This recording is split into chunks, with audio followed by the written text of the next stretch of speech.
তোর জন্য আমি ধার খাচ্ছি। একটা শাড়ি পছন্দ হয়েছে কিন্তু কিনে দেয়নি। বলছে বললাম দেখো শাড়িটা পছন্দ হয়েছে, বলছে এক গাদা শাড়ি কিনে কি হবে, পরে তো না।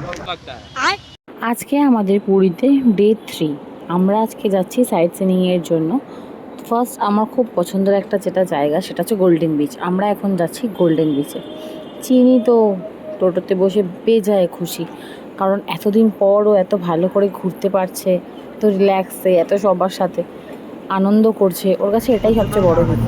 খাও একটুখানি গিয়ে যাবে। ওই যে ওখানে বসতে বারণ করলো না। সত্যি কথা বলতে আমার পুরীর রাস্তাঘাট খুবই ভালো লাগে, কারণ এখানে সেরকম একটা নোংরা নেই। মানে আমরা যখনই যেখানে সাইট সিনিংয়ে গেছি আজ অবধি সব জায়গায় দেখেছি পরিষ্কার পরিচ্ছন্ন। এ দেখো গোল্ডেন বিচ আমরা পৌঁছে গেছি, সামনে তোমাকে এই সামনেটুকুই দেখালাম, এটাই দেখো না কতটা পরিষ্কার পরিচ্ছন্ন। বাকিটা তো আইডিয়া হয়ে গেছে। হ্যাঁ, হয়তো আমি ভেতরের গ্রামগুলো যাইনি, জানি না, বাট যতটা গেছি ততটা কিন্তু নেট অ্যান্ড ক্লিনই ছিল। আমার প্রোফাইলে যারা গাছপ্রেমী আছো প্লিজ একটু কমেন্ট করে যাও এটা কী ফুল, কারণ আমি রেকগনাইজ করতে পারছি না যে এটা কী ফুল। আর চিনির দৌড়ানোর চক্করে আমরা পাগল হয়ে যাচ্ছি। এরকম যদি একটা জায়গা আমাদের কলকাতা থাকতো তাহলে আমি হয়তো রোজ এসেই বসে থাকতাম। বাবা মা সবাই আসছে পেছনে, আমিও চলে এসেছি রেডি হয়ে অ্যাট লাস্ট। এটা ছিল গোল্ডেন বিচের টিকিট কাউন্টার। এখানে কিন্তু পার হেড 50 টাকা করে টিকিট। যাবো না,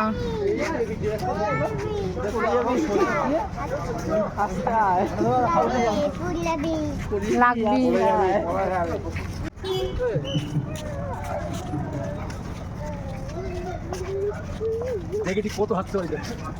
এটা গোল্ডেন বিচের এন্ট্রি গেট। এখান থেকে ঢুকেই তোমরা দেখতে পাবে বড় একটা রথের চাকার ডিজাইন করা আছে, আর ডান দিকে আরও সুন্দর সুন্দর আর্ট করা আছে, যেটা তোমরা এলেই দেখতে পাবে।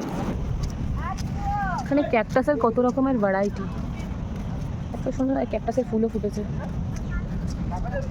হ্যালো, এইটা হচ্ছে রাবার প্ল্যান্ট। এটা হ্যাঁ, হচ্ছে রাবার প্ল্যান্ট।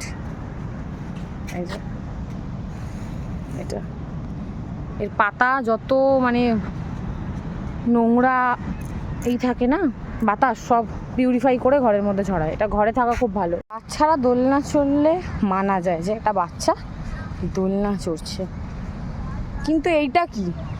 এটা বড়দের দোলনা। আস্তে আস্তে একটু বলে দিয়েছিলাম, তাতে কি হয়েছে, আমিও বসে পড়েছি দোলনায়।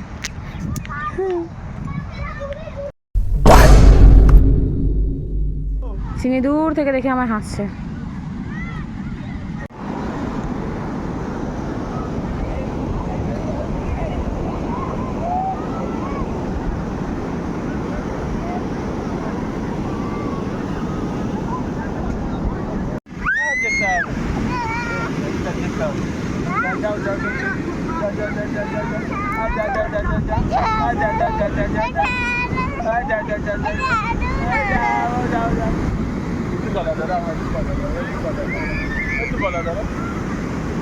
দিয়ে কি সুন্দর একটা আর্ট করেছে দেখো।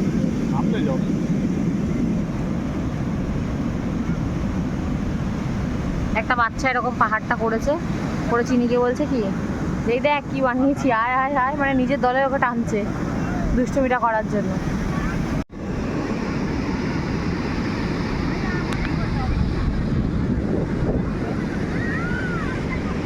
সমুদ্রের ঢেউয়ের গর্জন আমার খুব ভালো লাগে, তাই আমরা চিনির জন্য একটা কুঁড়ে ঘর বানিয়েছিলাম।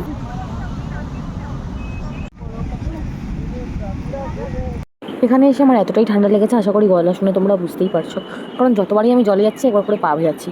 আমি সেম জিনিসটা দেখলাম আমার শ্বশুরের মধ্যে, ওনারও কিন্তু ওই একটা রোগ রয়েছে যে আমি পা ভেজাবো। দেখো উনি হাঁটতে পারছে না, কিন্তু আকাশকে বললে ধরে ধরে নিয়ে চল, আমি একটু আমার পাটা ভেজাবো। এবার আমরা বেরাচ্ছি, আমাদের আর থাকা হলো না, অনেকটা বেলা হয়ে গেছে, খিদে পেয়ে গেছে আমাদের।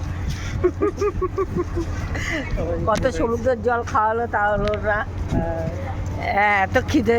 সোজা বেরোবো তো। সমুদ্রের পিসি বলছেন সমুদ্রের নোনা জল খেয়ে আমাদের আরো খিদে বেড়ে গেছে, পেট আর ভরেনি।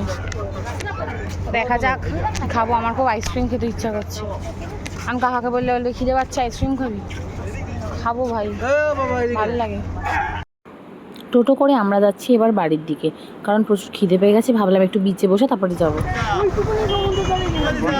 দেখো আমি যেটা এক্সপিরিয়েন্স করি আমি সেটাই কিন্তু সবাইকে বলি আমার ব্লগের মাধ্যমে। তো সবাইকে একটাই কথা বলবো যে যারা রাজকচুরি কলকাতায় খেয়েছো প্লিজ এখানে এসে খেও না, কারণ আমার তো একটুও ভালো লাগেনি।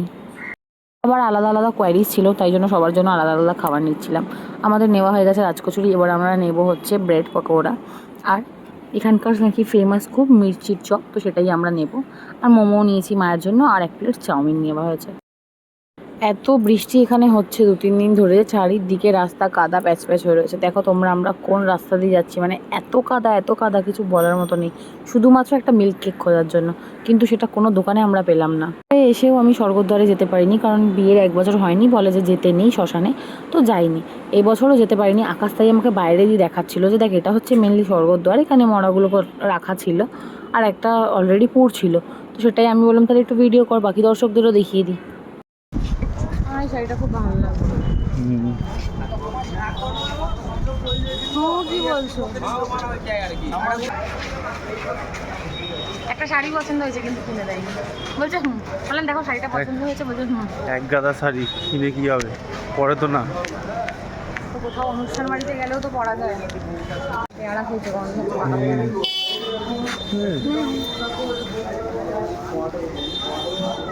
তোর মধ্যে বক বক করে সারাদিন। ঠিক আছে, বলবি বক্তৃতা একটা।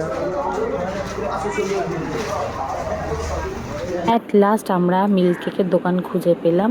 ওখান থেকে মিল্ক কেক মালপোয়া নিলাম, কারণ মালপোয়াটা এখানে গরম গরম ভাজা হচ্ছিল। এখান থেকে একটা রুমাল কিনেছি হারানোর জন্য। হ্যাঁ, কারণ হারানোটা আমার স্বভাব, আমি রুমাল কিনলেই হারিয়ে ফেলি, ছাতাও কিনলে হারিয়ে ফেলি, তাই আমি রুমাল ছাতা কিছুই কিনি না। আর চিনির জন্য ওর বাবা একটা ব্রেসলেট কিনেছে, যেটা পেয়েও খুব খুশি হয়ে গেছে।